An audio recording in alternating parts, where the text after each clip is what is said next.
నమస్కారం, welcome to burning issue. నేను VSR మూర్తి.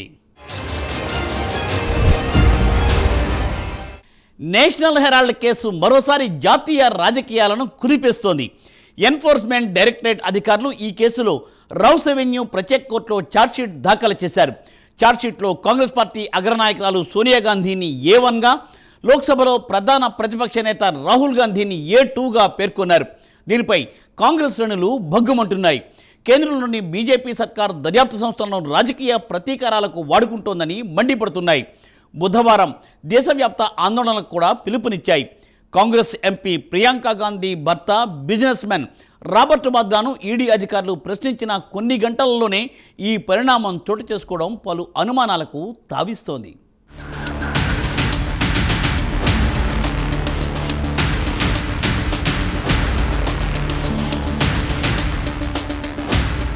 గాంధీ కుటుంబంపై ఈడీ మరోసారి ఉచ్చు బిగిస్తోంది. కాంగ్రెస్ అగ్రనేతలు సోనియా, రాహుల్ గాంధీలకు ఈడీ బిగ్ షాక్ ఇచ్చింది. హర్యానా రియల్ ఎస్టేట్ డీల్లో మనీ లాండరింగ్ ఆరోపణలకు సంబంధించి రాబర్ట్ వాద్రాను విచారించిన కొన్ని గంటలకి నేషనల్ హెరాల్డ్ మనీ లాండరింగ్ కేసులో ఈడీ ఛార్జిషీట్ దాఖలు చేసింది.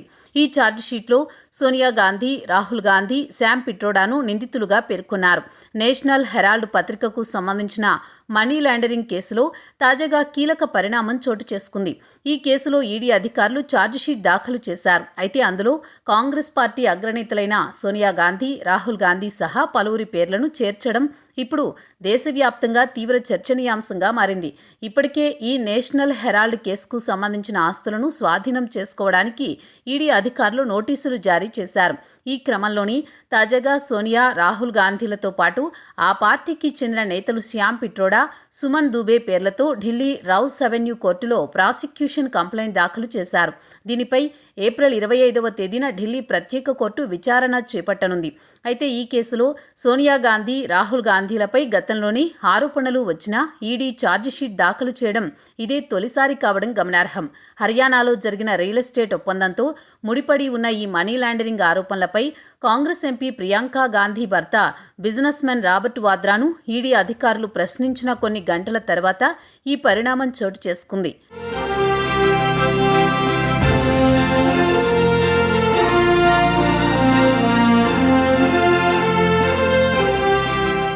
నేషనల్ హెరాల్డ్ కేసులో మనీ లాండరింగ్ ఆరోపణలపై ఇప్పటికే గతంలో ఈడీ అధికారులు సోనియా, రాహుల్లను పలుమార్లు విచారణ జరిపారు. విదేశాల నుంచి వచ్చిన నిధులతో నేషనల్ హెరాల్డ్ పత్రికను నడిపించారనే ఫిర్యాదులతో ఈడీ, సిబిఐ రంగంలోకి దిగి దర్యాప్తు చేశాయి. ఈ కేసు విచారణను సిబిఐ మధ్యలోనే వదిలేసినప్పటికీ ఈడీ మాత్రం దర్యాప్తు చేస్తోంది. ఢిల్లీ రౌస్ అవెన్యూ కోర్టులో దాఖలైన ఛార్జిషీట్ను విచారించాలా లేదా అన్న విషయంపై ఈ నెల 25న కోర్టు నిర్ణయం తీసుకుంటుంది. ఇప్పటికే ఢిల్లీ, లక్నో, ముంబైలోని నేషనల్ హెరాల్డ్ ఆస్తులు స్వాధీనానికి ఈడీ నోటీసులు ఇచ్చింది. 700 కోట్ల ఆస్తులను సీజ్ చేయడానికి నోటీసులు అంటించారు. నేషనల్ హెరాల్డ్ కేసులో 2021 నుంచి ఈడీ విచారణ జరుగుతోంది. యంగ్ ఇండియా కంపెనీతో 2000 కోట్ల నేషనల్ హెరాల్డ్ ఆస్తులను లాక్కొనే కుట్ర జరిగిందని ఛార్జిషీట్లో పేర్కొన్నారు. నేషనల్ హెరాల్డ్ కేసులో ఈడీ ఛార్జిషీట్పై కాంగ్రెస్ న్యాయ సలహాలు తీసుకుంటోంది. నేషనల్ హెరాల్డ్ కేసు డైరీ వివరాలు ఇవ్వాలని ఈడీని కోర్టు ఆదేశించింది.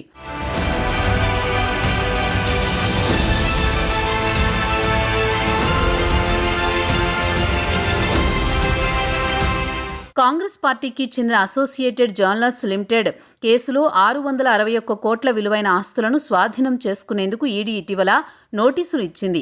ఏజేఎల్ యంగ్ ఇండియన్ ప్రైవేట్ లిమిటెడ్పై మనీ లాండరింగ్ ఆరోపణల నేపథ్యంలో ఈ చర్యలు చేపట్టింది. నేషనల్ హెరాల్డ్ అనే వార్తా సంస్థను ప్రచురించే బాధ్యతను ఏజేఎల్కు ఇచ్చారు. దీనికి యంగ్ ఇండియన్ ప్రచురణకర్తగా వ్యవహరిస్తోంది. సోనియా గాంధీ, రాహుల్ గాంధీలు యంగ్ ఇండియన్లో 38% వాటాతో కీలక వాటాదారులుగా ఉన్నారు.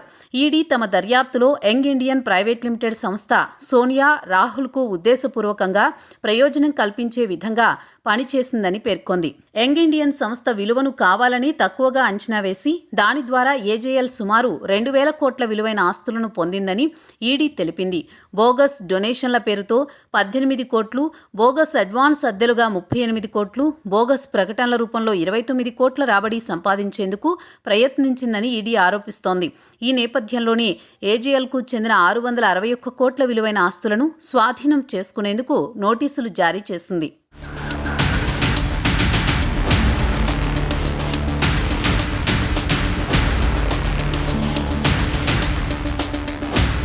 నేషనల్ హెరాల్డ్ వార్తాపత్రికను 1938లో మాజీ ప్రధాని జవహర్లాల్ నెహ్రూ ప్రారంభించారు. అసోసియేటెడ్ జర్నల్స్ లిమిటెడ్ నేషనల్ హెరాల్డ్ను ప్రచురించేది. ఈ కంపెనీ ఉర్దూలో క్వామీ ఆవాజ్, హిందీలో నవజీవన్ అనే మరో 2 వార్తాపత్రికలను కూడా ప్రచురించేది. 1937లో స్థాపితమైన ఈ సంస్థలో 5,000 మంది స్వాతంత్ర ఉద్యమకారులు షేర్ హోల్డర్లుగా ఉండేవారు. 1942లో ఆ పత్రికను బ్రిటిష్ సర్కార్ నిషేధించడంతో మూతపడింది. మళ్లీ 3 ఏళ్ల తర్వాత పత్రికా ప్రచురణ తిరిగి ప్రారంభమైంది. 1947లో భారతదేశానికి స్వాతంత్ర్యం వచ్చినప్పుడు ప్రధాని పదవి చేపట్టిన నెహ్రూ నేషనల్ హెరాల్డ్ వార్తాపత్రిక బోర్డు చైర్మన్ పదవికి రాజీనామా చేశారు. కానీ పత్రికా సిద్ధాంతానికి రూపునివ్వడంలో కాంగ్రెస్ పార్టీ కీలక పాత్ర పోషించింది. 1963లో నేషనల్ హెరాల్డ్ రజతోత్సవ వేడుకల సందర్భంగా నెహ్రూ మాట్లాడుతూ స్వతంత్ర దుఃఖదాన్ని కొనసాగిస్తూనే కాంగ్రెస్ విధానానికి అనుకూలంగా ఉంటుందని బాహాటంగానే ప్రకటించారు. నేషనల్ హెరాల్డ్ పత్రికకు కాంగ్రెస్ పార్టీ నిధులు కొనసాగుతున్నా దేశంలోని కొందరు ఉత్తమ పాత్రికేయుల సారథ్యంలో అగ్రస్థాయి ఆంగ్ల దినపత్రికల్లో ఒకటిగా నిలిచింది. అయినప్పటికీ పలు ఆర్థిక కారణాలతో ఈ పత్రిక 2008లో మరోసారి మూతపడింది. మళ్లీ 2016లో పత్రికను డిజిటల్ పబ్లికేషన్ రూపంలో పునః ప్రారంభించారు. మూతపడిన నేషనల్ హెరాల్డ్ అనే వార్తాపత్రికను ప్రచురించే సంస్థను కొనుగోలు చేయడానికి రాహుల్, సోనియా గాంధీలు కాంగ్రెస్ పార్టీ నిధులను దుర్వినియోగం చేశారనేది ప్రధాన ఆరోపణ. దీనిపై బీజేపీ నేత సుబ్రహ్మణ్య స్వామి 2012లో ట్రయల్ కోర్టులో కేసు వేశారు. అయితే తాము ఎలాంటి ఆర్థిక అవకతవకలకు పాల్పడలేదని సోనియా, రాహుల్ వాదిస్తున్నారు.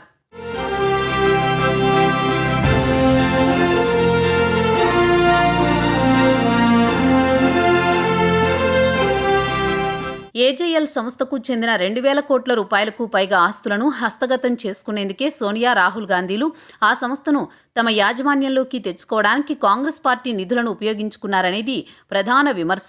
2008లో నేషనల్ హెరాల్డ్ను మూసివేసేటప్పుడు ఏజేఎల్ సంస్థ కాంగ్రెస్ పార్టీకి మొత్తం 90 కోట్ల రూపాయలు బకాయి ఉంది. 2010లో కాంగ్రెస్ పార్టీ ఈ బకాయిని యంగ్ ఇండియా ప్రైవేట్ లిమిటెడ్కు కేటాయించింది. లాభాపేక్ష లేని ఈ సంస్థను అప్పటికి కొన్ని నెలల ముందు స్థాపించారు. ఆ సంస్థ బోర్డ్ ఆఫ్ డైరెక్టర్లలో సోనియా గాంధీ, రాహుల్ గాంధీ ఉన్నారు. కంపెనీలో వారిద్దరికీ చెరొక 38% వాటా ఉంది. మిగతా 24 మంది వాటా కాంగ్రెస్ నాయకులు మోతీలాల్ వోరా, ఆస్కార్ ఫెర్నాండెస్, పాత్రికేయుడు సుమన్ దుబే, పారిశ్రామికవేత్త శ్యామ్ పిట్రోడాల యాజమాన్యంలో ఉంది. సుబ్రహ్మణ్య స్వామి వేసిన కేసులో వారిని కూడా నిందితులుగా చేర్చారు. 1,000 కోట్ల విలువైన ఆస్తులను అక్రమంగా సొంతం చేసుకోవడానికి గాంధీలు ఈ సాకును ఉపయోగించుకున్నారనేది సుబ్రహ్మణ్య స్వామి చేస్తోన్న ఆరోపణ. ఏజేఎల్ సంస్థ మీద, దానికి సంబంధించి ఢిల్లీ, లక్నవూ, ముంబై తదితర నగరాల్లో ఉన్న స్థిరాస్తుల మీద యంగ్ ఇండియా సంస్థ పూర్తి నియంత్రణ పొందిందని సుబ్రహ్మణ్య స్వామి ఆరోపిస్తున్నారు.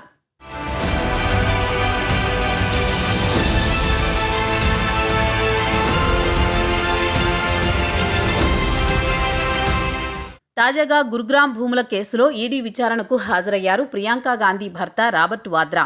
గతంలో గురుగ్రామ్లో 3.5 ఎకరాల భూమిని రాబర్ట్ వాద్రా 7.5 కోట్ల రూపాయలకు, కొన్ని 58 కోట్లకు డీఎల్ఎఫ్కు అమ్మేశారు. ఈ వ్యవహారంలో 51 కోట్ల రూపాయల లబ్ధి వాద్రాకు చేకూరినట్లు ఈడీ ఆరోపించింది.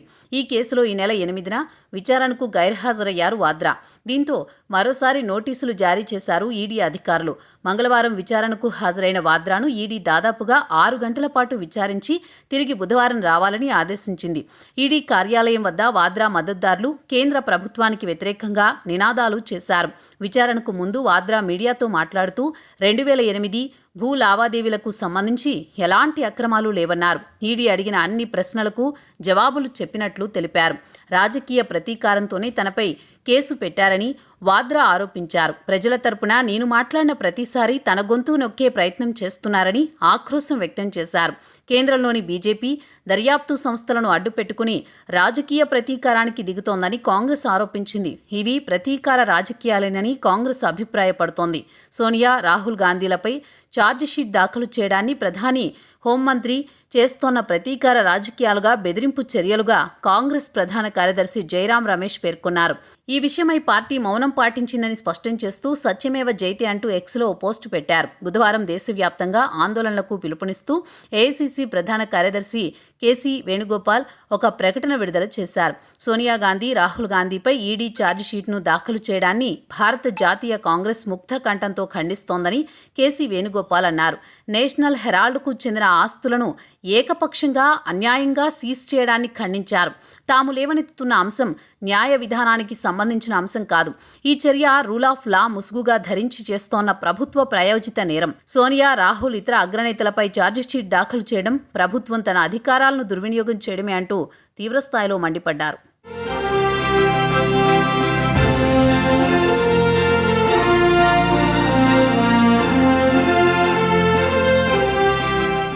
నేషనల్ హెరాల్డ్ కేసును ప్రజాస్వామ్యబద్ధమైన విపక్ష పార్టీపై దాడిగా కాంగ్రెస్ పార్టీ అభివర్ణిస్తోంది.